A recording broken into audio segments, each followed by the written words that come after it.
Hamas suspende negociações de reféns com Israel por causa da situação nos hospitais em Gaza.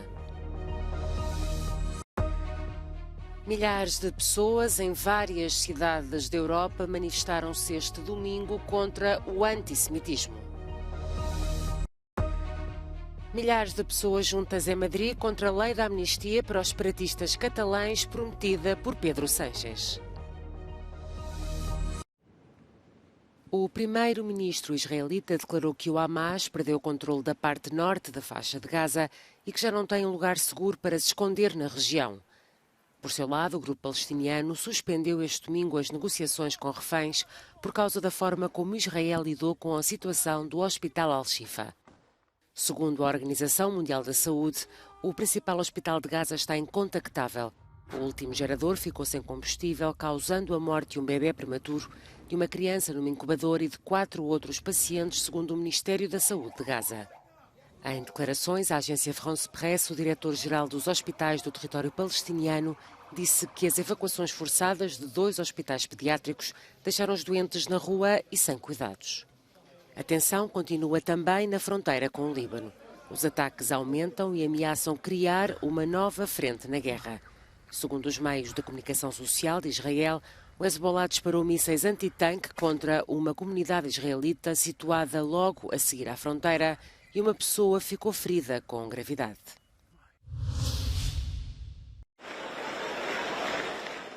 Milhares de pessoas participaram em Paris numa manifestação contra a escalada do antissemitismo. O protesto juntou grande parte da classe política francesa. O presidente não esteve presente, mas manifestou apoio e apelou aos cidadãos para travarem o ressurgimento do antissemitismo desenfreado. Cerca de 3.000 polícias acompanharam o percurso da manifestação, convocada pelos líderes do Senado e da Câmara Baixa do Parlamento.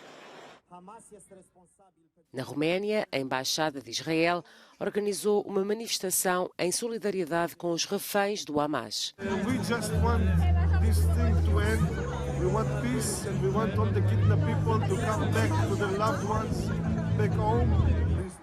Manifestação também na Bélgica, onde o Centro para a Luta contra o Racismo no país registrou 52 relatórios no mês relacionados com o conflito israelo-palestiniano.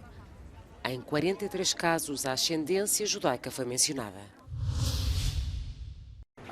Em tempos de paz, David Kishka, cidadão franco-israelita, dirige a Associação Israelita para a Cultura Culinária. Atualmente coordena o trabalho de centenas de voluntários que se deslocam diariamente a esta escola de cozinha, perto de Tel Aviv, transformada, desde os ataques do Hamas de 7 de outubro, num centro humanitário. On essaye de nourrir des familles qui ont des proches qui ont été pris en otage, ou des familles qui sont en deuil, et aussi des familles qui ont dû quitter le sud ou le nord, puisqu'on a les problèmes sur nos 2 frontières maintenant. Diariamente são preparadas e entregues cerca de 1.500 refeições. Grande parte dos produtos frescos provêm das zonas atingidas pelo Hamas, perto da faixa de Gaza.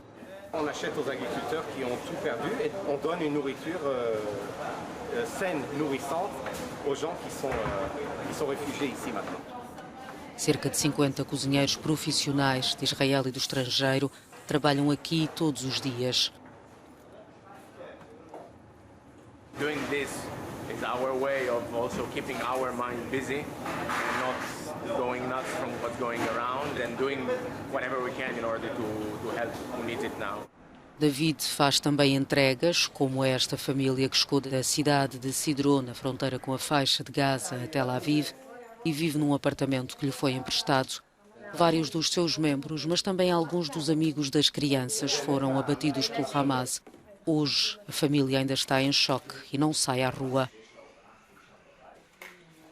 We doesn't go out. We can't think about something else. Everyone we see is look like someone is now going to shoot us, and the mind is never stop. We don't sleep in the night. All the terrorists in my dream, if they walk and shoot me, and it's in my dream, and I wake up and I'm just crying, and I say to my mother, and then my mother crying. we go out, how long it will be from our house, but please tell us that it's over.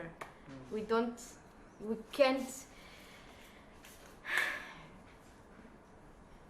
do this again, not again.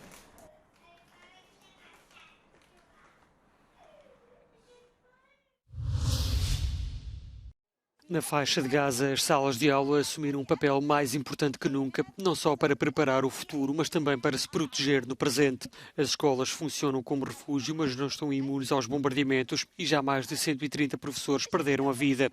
Em conversa com a Euronews, Osama Tabsh admite que ainda não acredita no que está a acontecer.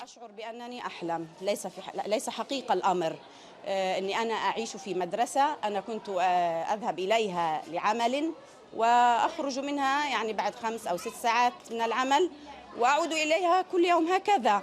Há mais de um mês que a professora está fechada na sala de aula com a família e alguns alunos. A turma já não está completa. واليوم تقريبا صار لنا 31 يوم يعني وأنا في المدرسة ليل مع نهار.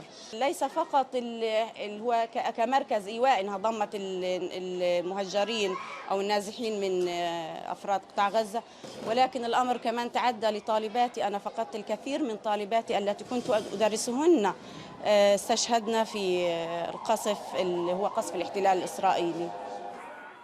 O território contava com mais de 625 mil estudantes. A grande maioria não tem agora acesso a qualquer tipo de ensino.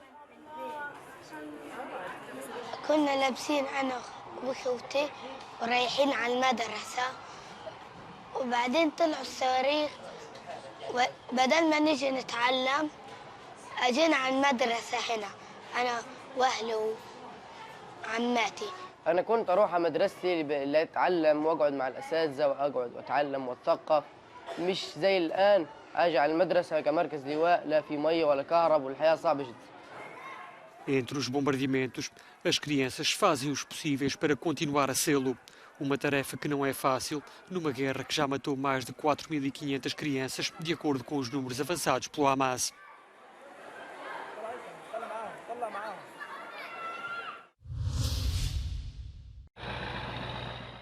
As sirenes voltaram a soar no leste e no sul da Ucrânia. Há registro de explosões na região de Odessa, Mykolaiv e na cidade de Kherson, que assinalou este sábado um ano de libertação das tropas russas.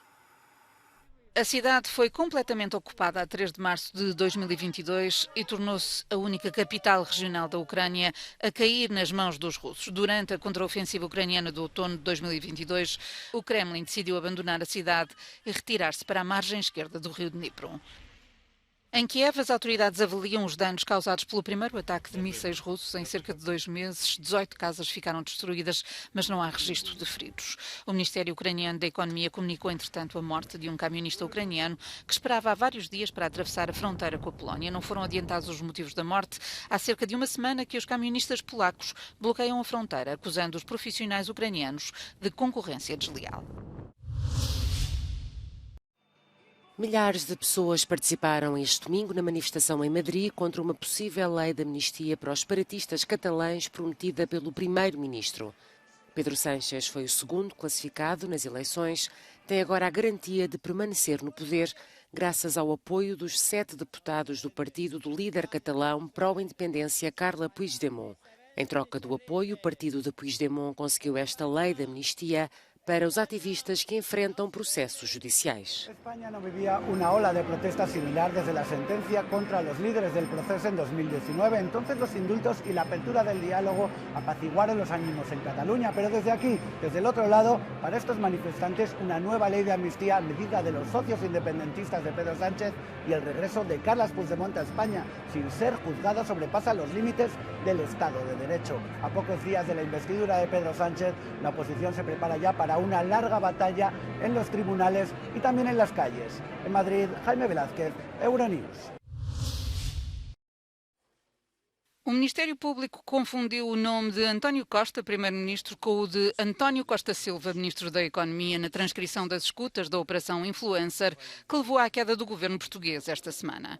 A informação é avançada pelo advogado Magalhães e Silva. O representante legal de Lacerda Machado, um dos arguidos no processo, revelou que o erro foi detectado durante o interrogatório e que o próprio Ministério Público reconheceu o lapso na transcrição da escuta.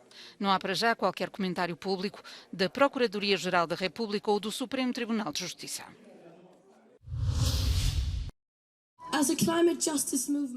Greta Thunberg participou na manifestação pelo clima que juntou cerca de 70 mil pessoas nos Países Baixos. Durante o discurso, a ativista sueca convidou uma palestiniana e uma afegã para intervirem e um homem subiu ao palco, disse que participava numa manifestação e rejeitou qualquer posição política. O homem foi rapidamente retirado do palco e Thunberg declarou que não pode haver justiça climática sem solidariedade internacional.